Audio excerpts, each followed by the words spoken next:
Hey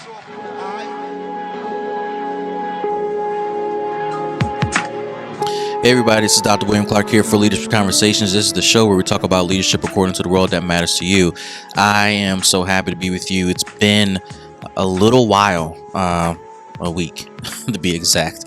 This is our last recorded, and I've been traveling, and many of you who've been following me on social media have been following me. I was in Charlotte last week. I was at a leadership conference, and I had a really, really good time, and I was so inspired by the things that I heard, the things that I learned, that I felt it would be helpful to share some of the biggest lessons that I took away from that particular event that I attended. Now, let me just say, depending on who you listen to, and there's truth to this, depending on who you listen to, some say you go to conferences to network and to meet new friends and to build relationships. And quite frankly, I think there's a lot of truth to that.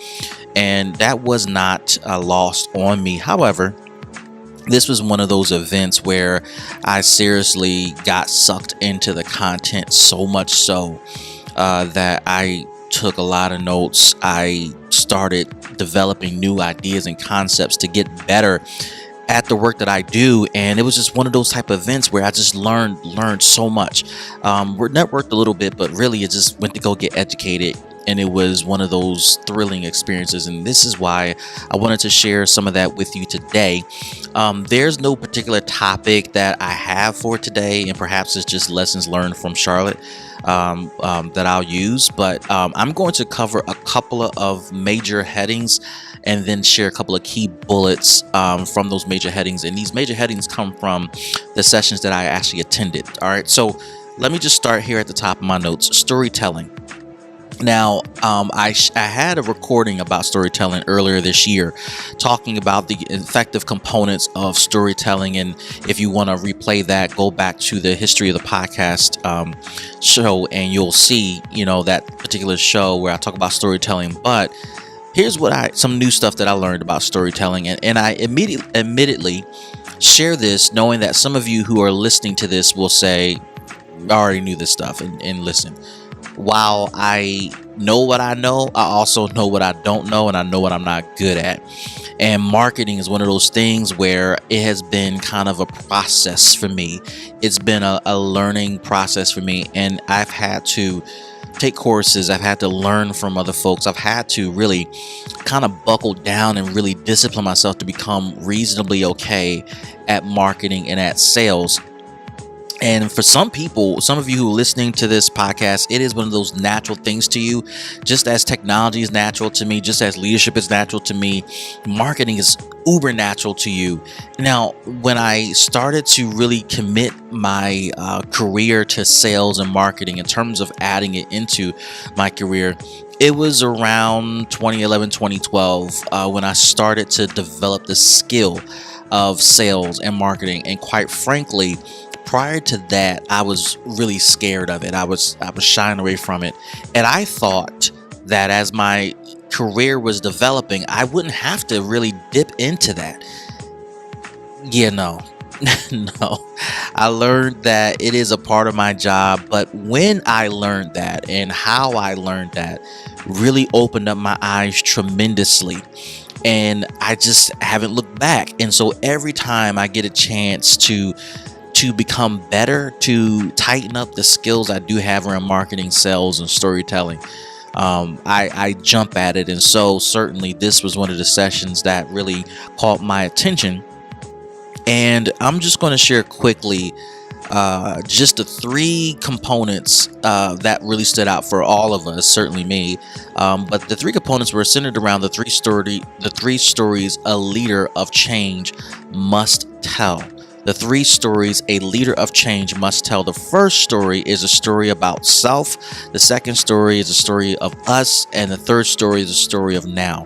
Let's rewind that a little bit. Now, the story about self is about who you are as a person, who you are as a leader, as a professional, particularly in the nonprofit world, who you are leading a nonprofit organization. Tell that story. What does that story mean? Now, what I've discovered, and I don't know why this is true, but I've discovered that many of us in the nonprofit world tend to be of the mindset that we should not be talking about ourselves, because our work is about our people, the people that we serve. It's about the people that work with us on our teams.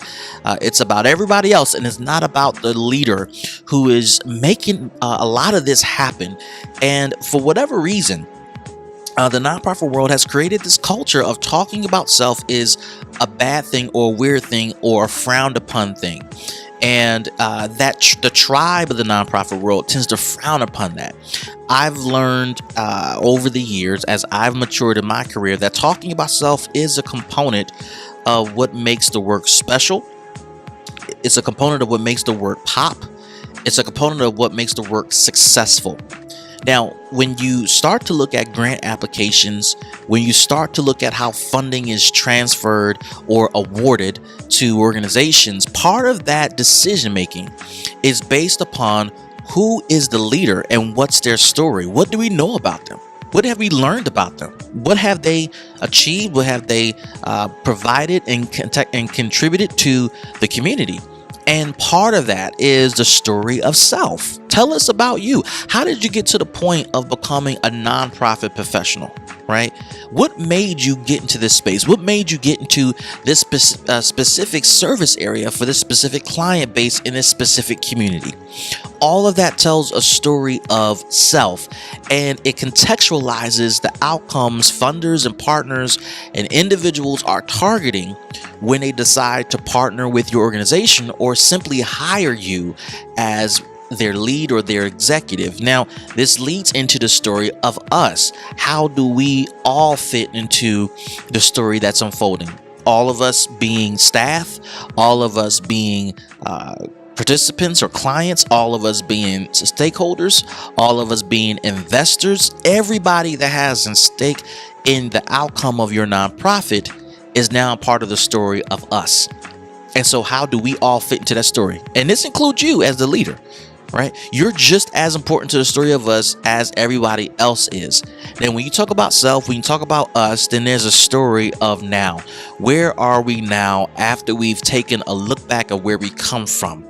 Okay, where are we at now? And where does now tell us about tomorrow? Okay, what's the future? What does the future hold for us? When you braid together the three stories, story of self, story of us, story of now, it brings together a full story when you're telling the story about your organization. Okay. And I think for those of you who have been on a sales pitch to funders, when you've been interviewed by funders, when you've told your story in written form to funders, you understand the power of talking about skilled, qualified leadership that can bring a project to a successful completion, that can bring new resources to a project, that can serve a certain client base that's attractive to them, that would bring people inside to your organization. That story itself means a lot. Your ability to hire the right people, your ability to select the right strategies, your ability to create or select the right program elements that makes your program successful and useful is about the story of self. What you've accomplished, it's your resume, and it ties into the story of us, because your individual story, it impacts the group, it impacts the team, it impacts everybody that cares. And if you weren't present, what gap would be present? What gap would start to develop? How would they have to backfill the gap because of your absence? The story of us is no important than the story of now. Makes a difference in terms of how people feel about right now, how people feel about the future. How do people feel about where we're going as an agency, as an organization, as a team? So that's storytelling in a nutshell. The next topic is fundraising. Now, this is another topic that, quite frankly, I thought in my career that I would not be doing a lot of. And then I found out, no, that's not true. So I've developed a sincere love for fundraising. And I say that knowing that I've come a long way, come a super long way in my fundraising opinions, in my fundraising strategies, in my fundraising approaches. And I am still learning. And I had a chance to learn even more during this conference. So let me just share just a few thoughts. Okay, I can't share everything that I captured, as it was just way too much. Let me start here. Nonprofits are guilty of not asking for enough money. We as a community are we are tepid. We are kind of too humble for our own good when it comes to talking about us. And this is why, prior to talking about fundraising, we discussed storytelling in the conference, because you have to be comfortable talking about yourself, your organization, your team, what you've accomplished, where you are now, where you see the future going, and how other investors play a role in that. Okay.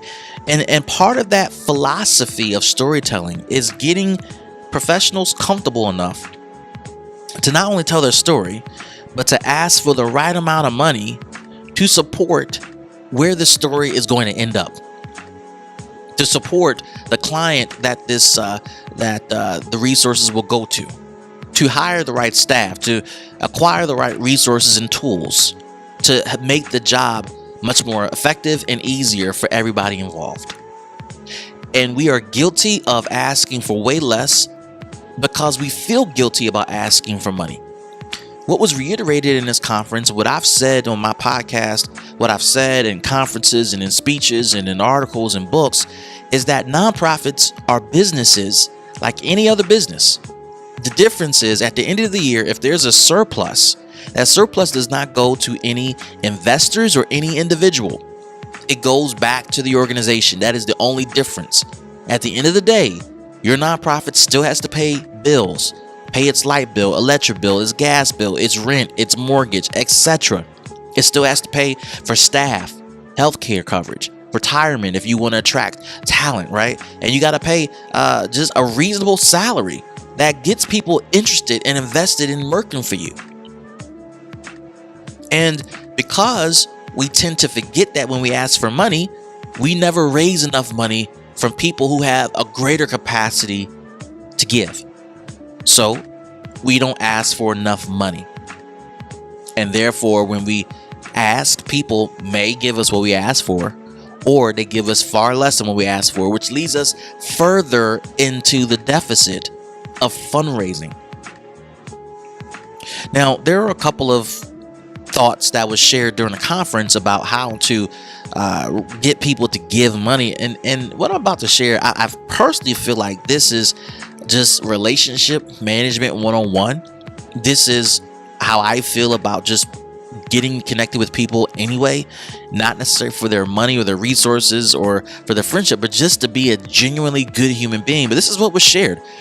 Before you can get people to give you money, the first thing you got to do is get them to open up their heart. Then they open up their mind. And then they open up their wallet.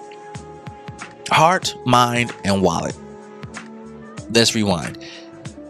Before I get to business, when I'm sitting down with someone, whether it's over coffee or in an office or elsewhere, there's a period of just checking in, seeing how you're doing, what's going on with you, kids, family, dogs, pets, vacations, health, what's new, hot topics in the world today. Like, let's talk. But honestly, it was taught to me that the first 5 to 10 minutes of a meeting really should be to warm folks up, to get them to feel comfortable that they're sitting down with you, even when you know them, even when you've been working with them for years. When you walk into a room and you know someone and you notice on Facebook that it's their birthday and you don't have the decency to say, "Oh, happy birthday today." Like, what's going on? It's about being personable. It's about being open. It's about being regular. It doesn't mean you're best friends. It just means you're just being a human. Talk about what's going on in the heart. I have used social media to understand what's going on in people's lives day to day. People post everything on social media. No judgment, no shade at all. But what it helps me to understand is what's your priorities right now, right? So you just celebrated a birthday. You attended your kid's soccer game. Your significant other graduated from their master's program, you just bought your first house, you just got your new car, I don't know, you're celebrating a promotion, I don't know, you went on vacation. Like, people are sharing their life with you, especially when you've friended them on social media. And when you have that type of access, the responsible thing to do is to understand priorities, and especially when you get ready to sit down with someone and say, hey, so tell me about the vacation. How was it when you went to Costa Rica, or when you went to Australia, or when you went to Jamaica? Tell me about it, because I remember when I went back in, and then when I went back then, man, it was an amazing time, and we did X, Y, and Z. That's a whole conversation now, because now you possibly are tapping into positive memories that are recent. And who doesn't like to share positive memories? Remember, we were talking about storytelling. The reverse is true for individuals. When you get people to start to talk about themselves, about their life, about what's going on, about the things that are really prominent in their lives, it opens the door tremendously. So talk about heart things. Kids is a heart thing. Pets are a heart thing for a lot of people. Even if you don't have neither, it is a heart thing. So you talk about heart things, and then you start to transition to intellectual things, the mind. So listen, let's transition the conversation for a little bit. I want to talk to you about work. I want to talk to you about our project. I want to talk to you about our program. I want to talk to you about our funding levels. I want to talk to you about what you're doing now with your resources. Where do you see in the future how you will be investing resources? Where do you see trends right now in the marketplace? When you make that transition, notice that the person you're talking to has now opened up their heart, their life to some extent. They're not telling you their full story, right? But they're talking to you about what they've posted, right? Which is just one strategy.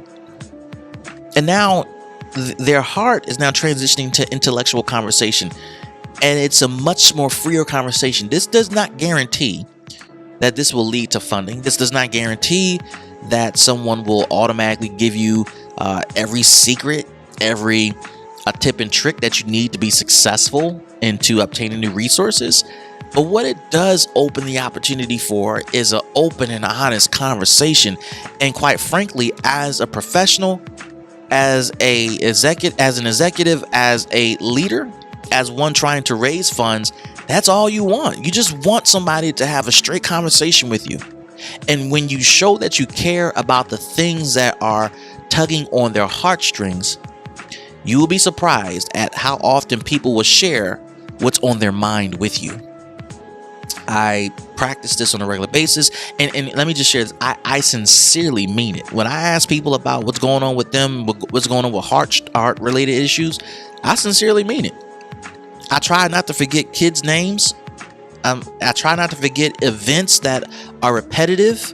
I try not to forget significant achievements that people have achieved. I try not to forget birthdays, because I really do care about the people I'm sitting across from.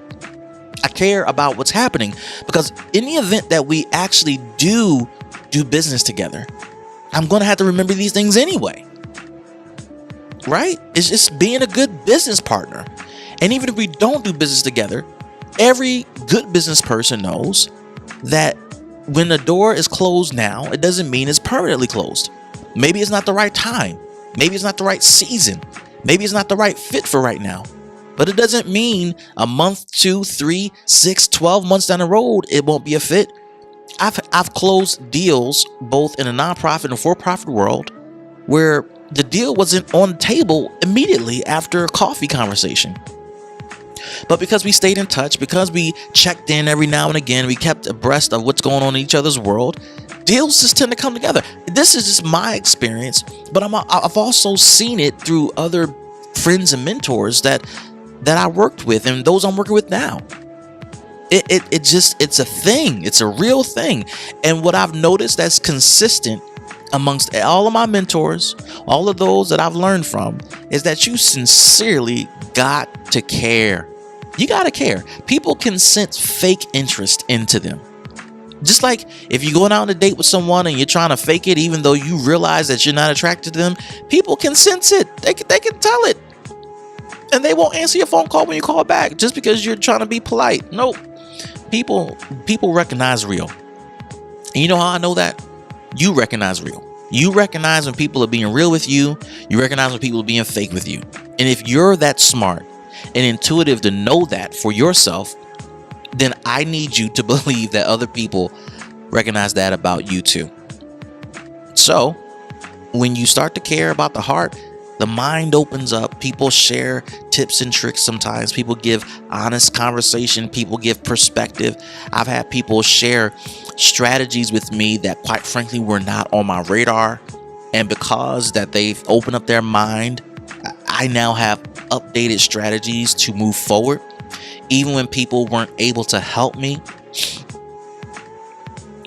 they still open up their mind to say, well, since I can't help you, how about you do X, Y, and Z?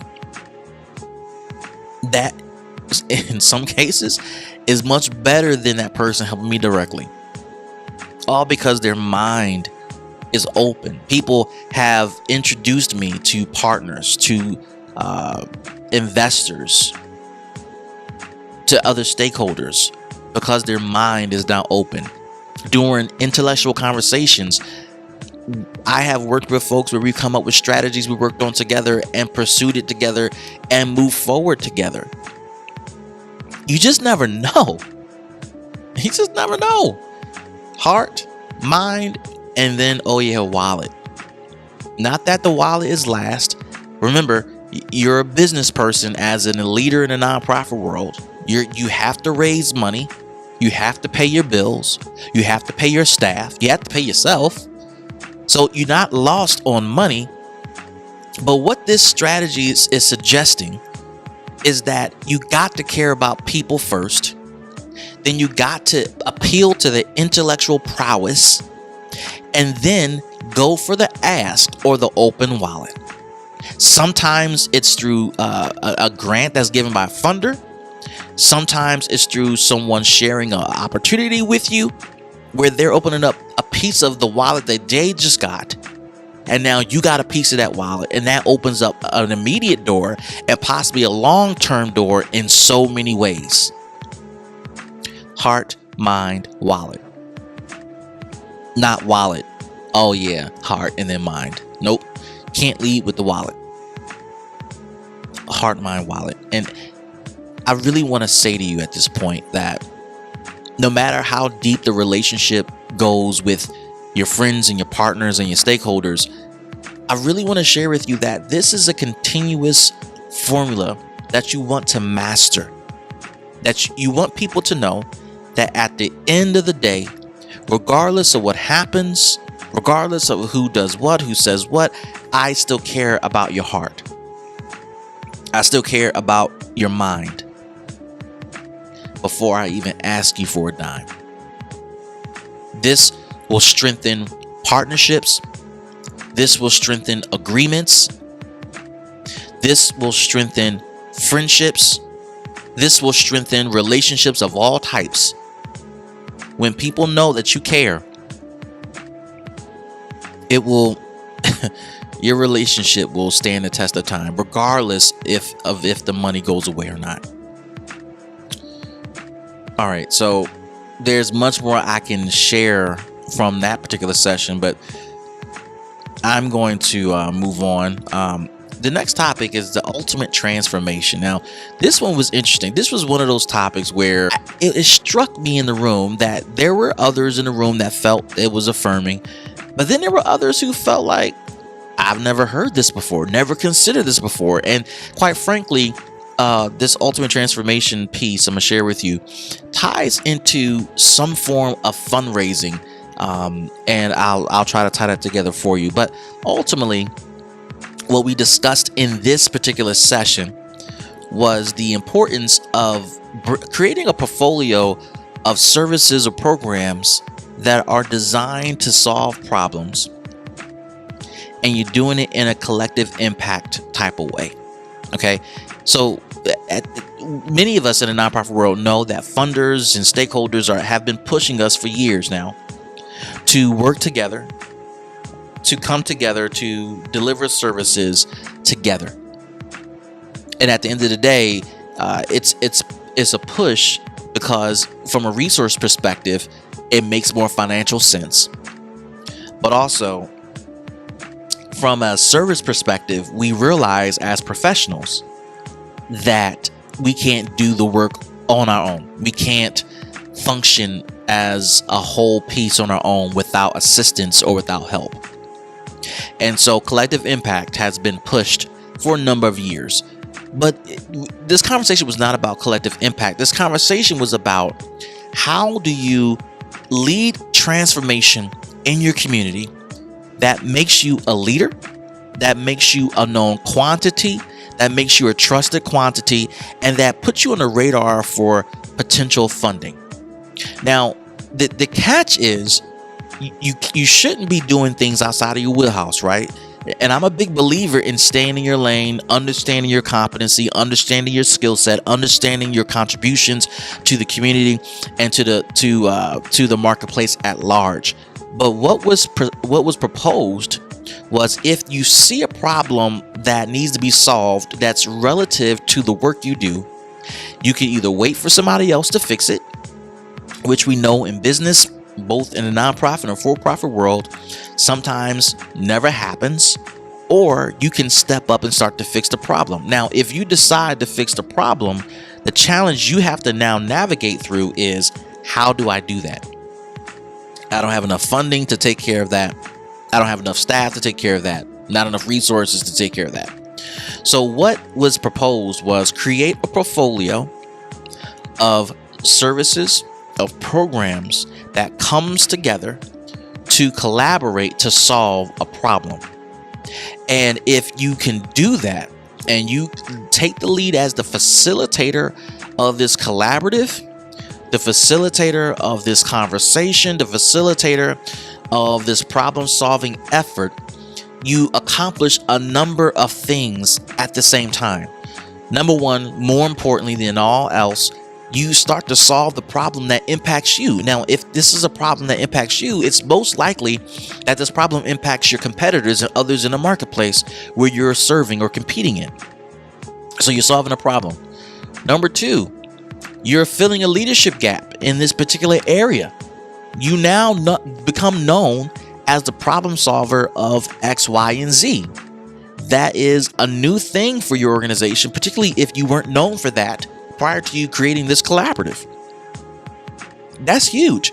The moment you become known as a leader of X, Y, and Z, or a leading voice on, or an authoritative voice about X, Y, and Z, people turn to you for information, for wisdom.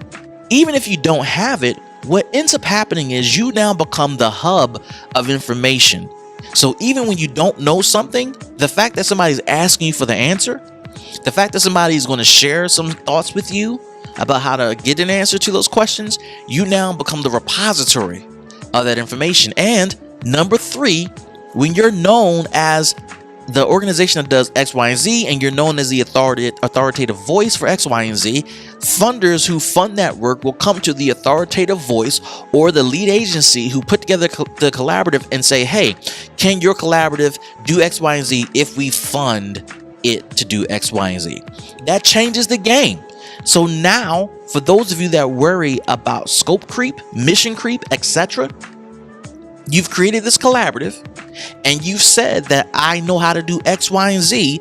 You're now gently expanding your mission or your capacity to do X, Y, and Z, but you're not losing sight of your mission, because remember why you created this collaborative. You created this collaborative to solve a problem that was impacting your core work. And when you solve a problem, there may be resources out there to support that problem-solving effort. Now, I know some of you may say, well, it's easy for you to say, Doc, I don't know how to find that money. Let me affirm you. I agree with you. Sometimes you don't know that there's money out there. Sometimes you go into these efforts not really thinking about money. But be mindful of the fact that if you are solving a problem or if you are inventing a solution, that there may be resources out there to further expand that problem-solving effort, or you can expand your ask to your current funders to say, hey, we've become more smart, we've become more educated in our core work, And we did it because we solved this problem. However, we've noticed that because we solved this problem, we are seeing a greater need in our customer base, and we're going to need more resources from you, our core funders. There are a couple of ways to spend this. And I think that those of you who are in the nonprofit space, who aren't leading collaboratives, who aren't taking charge of collaboratives or creating kind of a central place where people can talk and share, collaborate, innovate together, you might want to consider doing that. Now, I wrote a book chapter called Inclusive Leadership, and I'll put the book the book cover on the screen. But I wrote a book chapter called Inclusive Leadership. It came out 2017. And about a couple of months ago, I did an interview with someone to talk about the book chapter. Go back in my podcast history to listen to that. But in that chapter, I write exclusively about solving the zero-sum game for communities that are struggling through collaborative structures. I talk exclusively about this topic. I talk about why it's important, how to make it happen, the components that are necessary, and what you get out of it, and how to leverage it and lead it. But I will tell you that this is something you really want to get your hands on to understand and know as you build your organization, as you build your nonprofit. When you are launching from the ground up and nobody knows who you are, nobody knows your name, nobody knows the services you provide, and you're trying to get new funding, number one, it's going to be hard, right?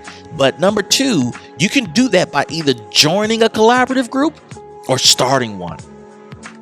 And quite frankly, in terms of joining collaborative groups, one of the things I'll tell you is that they're hard to find because they're not posted publicly all the time. You're going to have to ask the right people the right questions to find out when collaborative groups are meeting. It is difficult. And once you find out, once you learn where they are, latch on like a pit bull and don't let go. And if you're going to launch one, there's work to be put in. There's a whole lot of work to be put in. I have done both. I have found collaborative groups to join and be a part of. I have directed and led collaborative groups that people are a part of. I have created collaborative groups people are a part of. It's very rewarding. It's hard work, but it's doable. It is doable. And if it's going to make a difference in your organization, I'm telling you, you might want to jump on that. Here's the last thing I'll share with you. This is a part of the last session. And this is a topic that continues to speak to me in so many ways. This is a topic that continues to drive a lot of my work. And I'm just going to tell you that ultimately, I hope that you take this to heart. Now, last week, I talked a little bit about sustainable. And I talked about the principles of sustainability, why it's necessary to become sustainable, generate your own revenue to support your nonprofit. Now, the last session talked about the 3 keys that leads to nonprofit growth. Those 3 keys are unrestricted resources, good leadership, and flexible capital. I'll say that again. Unrestricted resources, good leadership, and flexible capital. Unrestricted resources are resources that are awarded to your organization that does not tell you how you need to spend it. Nonprofits get funding from a bunch of places and organizations and entities that ultimately restrict how the funding can be used, who it can be spent on, what it can be spent on. While those funding dollars can make a difference in closing gaps, financial gaps, it can be also just as detrimental when you're unable to cover meaningful, relevant costs that may not be program relevant, but are just as important to the survival of your organization. And so this is why nonprofit professionals are always talking about, where can I find unrestricted revenue sources? Number two, what was shared was that in order to be attractive for growth, or to at least be on track for growth, a nonprofit organization must have good leadership. I talk about this all the time. My entire podcast about leadership conversations is about good leadership, the soft skills that are necessary to lead an organization, the skills necessary to identify and manage talent, the skills necessary to develop strategies and to be innovative and disruptive in the marketplace, and to make a difference in the lives of your customers. Good leadership. And people ask the question, what is leadership? There's like this answer that goes around the bend that ultimately doesn't really get to the point. Leadership is influence. At the end of the day, whether someone is a bad leader or a good leader, and bad meaning they were bad for history, they were morally bad, they were ethically bad, whatever. So ethically bad leader, ethically good leader, a morally bad leader, a morally good leader. A leader is one who influences. The bullies in your child's school, the bullies that you grew up with, they were leaders. They were influencing a group of people to help them bully other people. Conversely, there are other leaders who influence others to do positive things. At the end of the day, what is essential for your organization is to have good leadership, good ethical, good moral leadership that is influencing staff, board members, stakeholders, investors, etc., to perform or to do X, Y, and Z for the good of the organization. And whatever they're doing for the organization is relative to their role. But in order for them to do that, they must be influenced by someone. Why not you? Why not you? So, unrestricted resources, good leadership, and then flexible capital.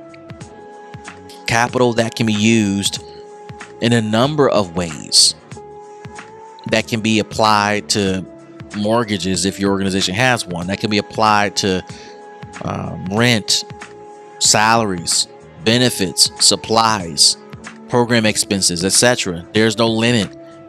That's different from unrestricted capital, because flexible capital means it's possibly renewable. It could be used or obtained from a variety of resources, etc. When you have unrestricted revenue from your funders, good leadership, and flexible capital, man, your organization can grow. How many more people can you serve if you had an extra $500,000, $1 million? How many more people can you serve? How many people can you hire? How many good people can you hire at the highest levels if you weren't restricted to just pay for program staff? How much better would your technology be if you weren't restricted to just spending money on program stuff? Now, some of you who are savvy, you know how to get around this. But there are many people who are listening to this podcast who aren't that savvy in how they put their budgets together and are struggling to figure out how to help their organizations survive and thrive. Growth is necessary. Growth does not have to mean or equate to large numbers, more people served, a larger staff, bigger building, bigger footprint. No, growth can be just growth in quality. Growth and impact with your existing customer base. Growth in delivery of services with your existing staff, with no growth in numbers at all. Growth in their capacity to do their jobs. Growth is necessary. Let me just close by saying this. I share these principles, these thoughts with you because we need your organization. Your community needs your organization. Your clients need your organization. You are necessary. You're necessary in our community. There are limitations in what government can do. There are limitations in what for-profit entities will do. But man, there's the nonprofit community who's independent, who's heart driven, who's filled with talent and skill, who has morals, who has standards, who wants others to improve the quality of their lives and are willing to sacrifice for it. That is a wonderful combination of what makes the nonprofit marketplace special. And what I'd like to see us get better at is our leadership and our business practices, so that we can survive and thrive as organizations, so that our customers can rely upon us and know that the doors will always be open, so that we can be preventative in our services and prevent more customers coming in the door, so we can resolve more issues that are relative to the work that we do, so that we can create thriving careers in our marketplace, in our industry, so that we can attract talent, top flight talent, not leftover talent, top flight talent who wants to come and work for our organizations, who wants to make a difference, who wants to practice their discipline with our nonprofit. That's what I want to see us get to. I want to see more of that. And I believe that we are getting to that point where more talent's coming, good leadership is coming, sustainable practices are coming.